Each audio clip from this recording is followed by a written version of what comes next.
Pole position para Max Verstappen em Abu Dhabi. Começa então com o pé direito a luta pelo campeonato. Ele que precisa da vitória e tem agora que torcer para que George Russell empurre as duas McLarens para baixo, especialmente Norris para fora do top 3. É o resultado que ele precisaria. Vencer com Norris em quarto, Verstappen seria campeão, pentacampeão. Norris segundo, Piastri em terceiro, os três que lutam pelo título partindo na frente. Russell foi o quarto, Gabriel Bortoleto passou ao Q3 no último quali do ano e foi muito bem, sai amanhã da sétima posição. Vamos então falar rapidinho da última sessão de classificação de 2025, provavelmente a mais importante delas. Vamos lá. Com tempo firme no deserto, o Q1 começou às 11 horas da manhã aqui, 18 horas no horário local, lá em Abu Dhabi. Noite de tempo firme, 25 graus, a temperatura ambiente 29 na pista, 6 km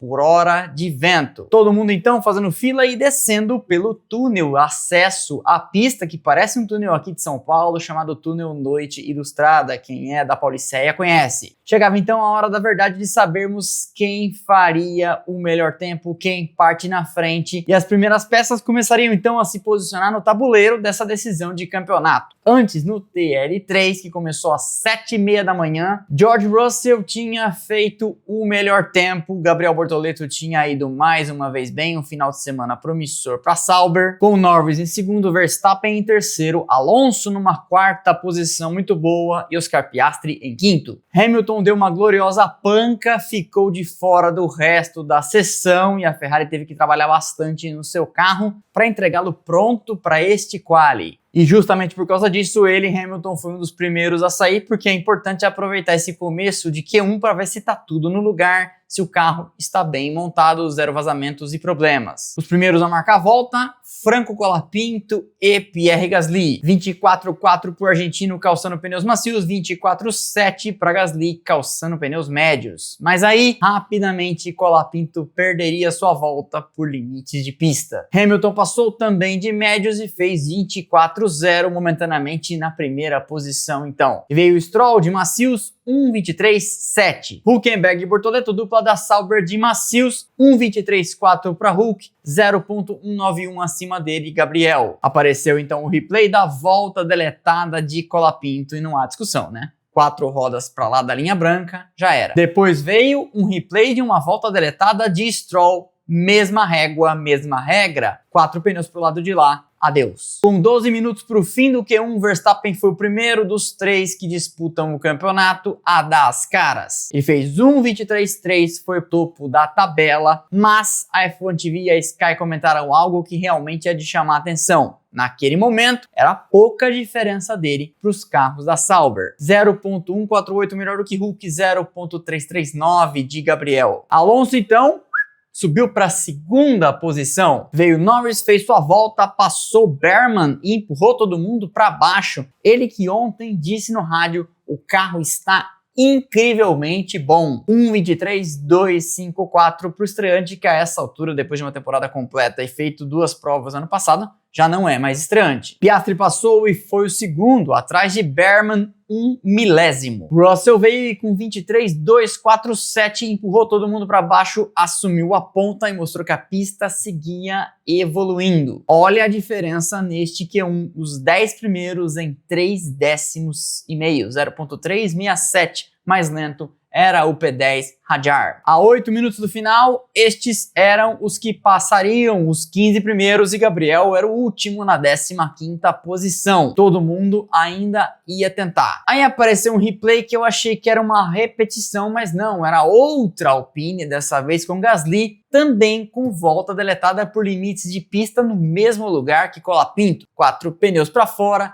na saída da curva 1. E aí David Coulter falou uma coisa interessante nos comentários em inglês. Pô, mas perder a volta já na saída da primeira curva é triste, hein? Não dá pra deixar pra forçar os limites mais pra frente. A 4 minutos do final começava o rush do Q1. Todo mundo tinha volta pra fazer, trânsito na saída ali do túnel Noite Ilustrada. Quem ia passar? Apareceu a projeção de eliminação 1,23,3 no momento em que Norris tinha 1:23.4. Ou seja, pouca gente estava salvo. Veio Norris em volta rápida e registrou 1:23.178, nada muito espetacular, levando em consideração essa projeção de eliminação de 23.3. Passou Piastri e tomou a ponta dele por mais de meio segundo, 0.573 mais rápido. Aí sim, um tempo de McLaren na decisão de campeonato. Norris naquele momento tomando uma luneta da McLaren número 81. Vinha Verstappen e não vinha só ele, vinha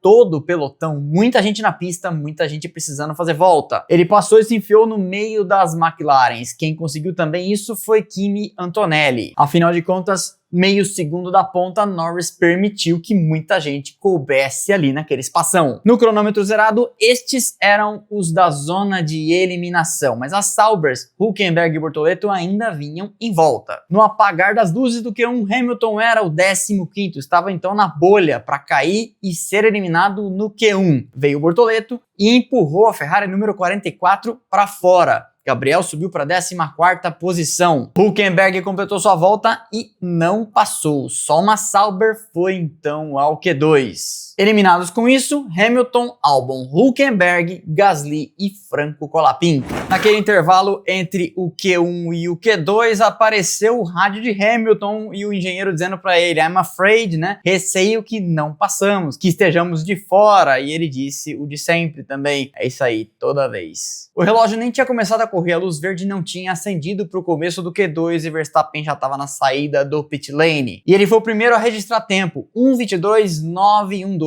primeira posição para ele com pneus usados. Era um tempo bom para pneus que já tinham dado uma volta rápida e, portanto, tinham no total 5 voltas acumuladas. Veio Russell, 1:22.730 e roubou de Max a primeira posição. E aí eu comecei a pensar no fator Vitaly Petrov. Já pensou se um cara como Russell ou outro como Antonelli, que tem carro em condição de entrar ali no meio, vier a ser um potencial fiel da balança, um cara que pode acabar decidindo o campeonato porque não tem absolutamente nada a perder e não é obrigado a dar passagem para ninguém? É algo pra gente manter em mente para amanhã. Veio Norris e subiu para a 2ª posição. Verstappen vinha em volta rápida. E a primeira rodada do Q2 terminou assim, com Gabriel Bortoleto entre os 10. Será que ele ia ter gás para passar para o Q3? Ele estava lá bem posicionado no meio das duas Aston Martin. Estes então no final dessa primeira rodada, os 10 primeiros, e antes de todo mundo ir para a pista para a última tentativa, estes os 5 que estavam na zona de eliminação. A 4 minutos de acabar, a já conhecida fila na saída do pit lane. Igualzinho no Q1, dessa vez com menos carros, todo mundo se preparando para buscar aquela última volta, aquele último tantinho a mais. Apareceu então o tempo projetado de eliminação, 1:23.0, e esse troço aí costuma acertar. Bortoleto veio e fez uma boa volta e se colocou numa posição segura, 4º lugar, 1:22.874, mas aí cabia observar se quem estava atrás não iria melhorar. Vários melhoraram.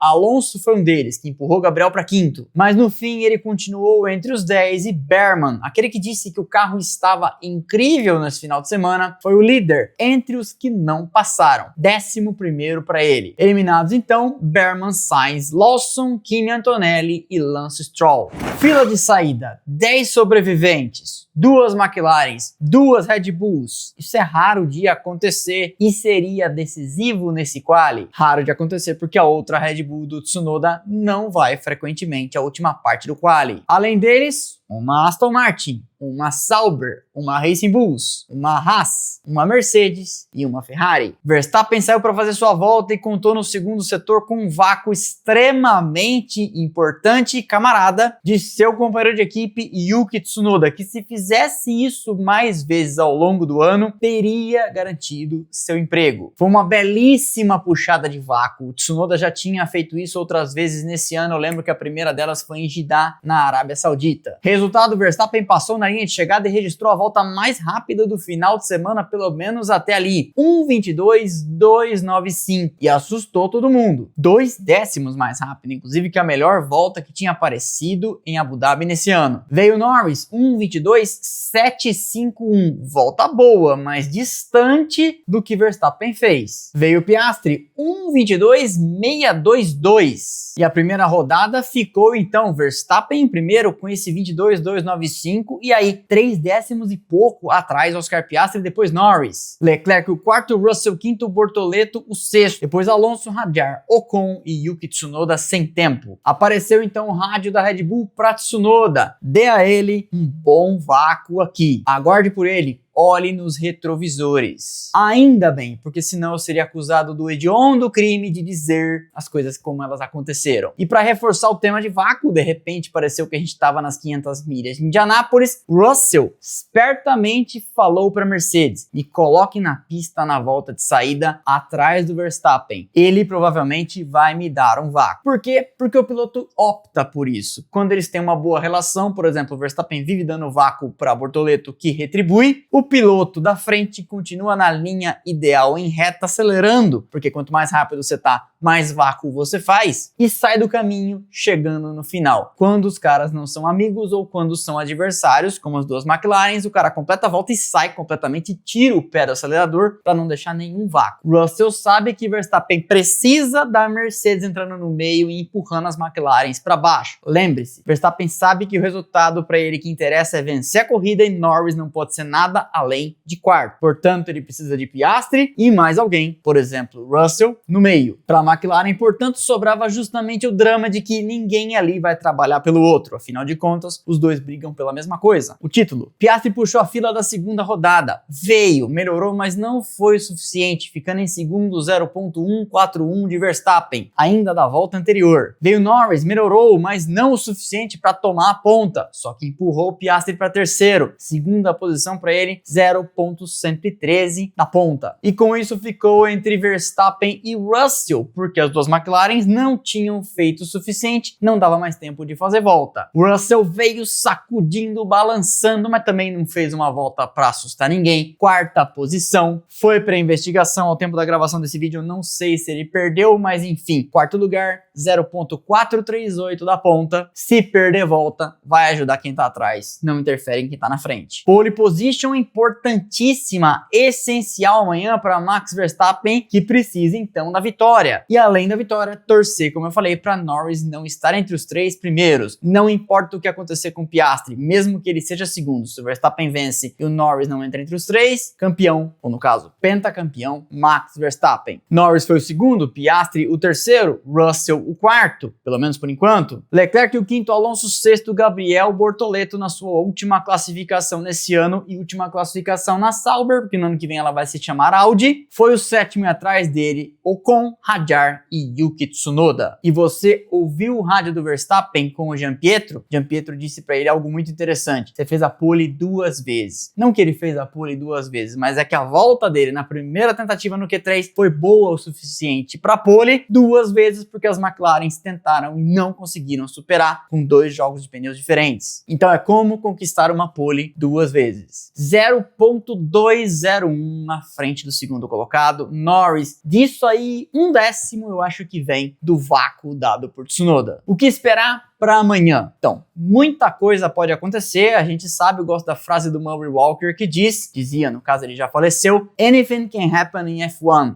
Ou seja, tudo pode acontecer na Fórmula 1 and usually does, e normalmente acontece. Mas estejamos emocionalmente preparados também para aquela final de anticlímax. De repente o Verstappen vence, o Norris termina em segundo, uma coisa meio xoxa, ninguém desafia ninguém. Verstappen não tem o que fazer, ele não pode cair para quinto, brigar com todo mundo, prejudicar as McLarens e ir lá e alcançar e ganhar. Tem que ganhar, e como o Hamilton em 2016 fica olhando no retrovisor e torcendo para alguma coisa acontecer. Era nessa hora que a Red Bull precisava ter um segundo piloto mais eficaz. Para Verstappen resta então garantir a frente na partida, torcer para Piastri tomar o segundo lugar de Norris, torcer para Russell e empurrar o inglês da McLaren para quarto. Ou Russell ou qualquer um, pode ser até o Colapinto. O importante para Verstappen é que Norris não pode chegar entre os 3 primeiros. Chegando, será campeão. O que você espera, para quem você torce, qual é o seu palpite. Pode escrever aqui embaixo, caixa de comentários, é para isso mesmo, para comentar. Amanhã o Grande Prêmio de Abu Dhabi tem largada às 10 horas da manhã e nós entramos em segunda tela na nossa transmissão alternativa no outro canal, 15 para as 10, 9h45. Matheus Ornelas na narração e o Rodrigo ADM nos comentários e de lá direto do front, Juliane Serrazoli derramando informação pra gente, aquilo que só ela viu, porque nós temos uma transmissão paralela luxuosíssima com alguém direto de lá. Ótimo sábado pra você, aproveite o último sábado de Fórmula 1 do ano, inclusive dá pra você ver nossos vídeos que estão no ar. Terça-feira sobre a suspensão, 33 minutos de informação densa, mas divertida pra você curtir. Quarta-feira, pequena grande história da equipe que esqueceu o carro no pit stop e aí quando viram já era tarde demais. Foi em Montreal 2007, Anthony Davidson perdeu com a Super Aguri e uma chance boa de marcar pontos. Deixa o like que é de graça, não custa nada, você sabe, ajuda demais o canal, quer abraçar pra mim, quer abraçar pra nós, o trabalho é desprezível e ajuda demais o nosso crescimento internet afora. Rumo aos 300 mil inscritos com a contribuição de vocês. E de like não é encheção de saco de youtuber, a gente fala isso porque é a moeda de troca do YouTube. Likes e comentários enhypadas mostram pra ele que você gostou do conteúdo e ele segue então impulsionando e distribuindo